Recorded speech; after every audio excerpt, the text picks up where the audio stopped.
נלחמים על הצדק שלהם, לא בשדה הקרב אלא באולמות בית המשפט. עשרות לוחמים שצריכים את הגב של הממשלה, את הגב של המערכת, כי הם הגנו על הבית, ורק בזכותם כולנו כאן היום. אבל במקום חיבור קיבלנו האשמות, במקום תודה קיבלנו שתיקה. לא נתתם לנו להגיב, לא נתתם לנו להסביר, עשיתם עלינו משפט שדה מול המצלמות, כאילו כבר החלטתם מי אשם. אבל תדעו, אנחנו לא נשתוק.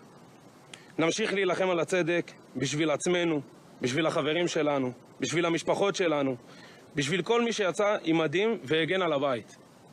לא ביקשנו רחמים, לא ביקשנו מחילה, רק דבר אחד, צדק.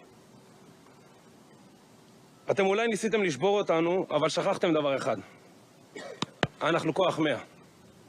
אנחנו עומדים כאן מול כולם ומזכירים שמאחורי כל הניצחון עומדים לוחמים אמיתיים. אנחנו רוצים גם להגיד תודה לעורכי דין שלנו שמלווים אותנו מהדקה הראשונה ועד הסוף. לבקש סליחה מהאנשים, מהילדים, שעוברים את מה שהם לא אמורים לעבור. אבל אנחנו ננצח, כי אמת יש רק אחת.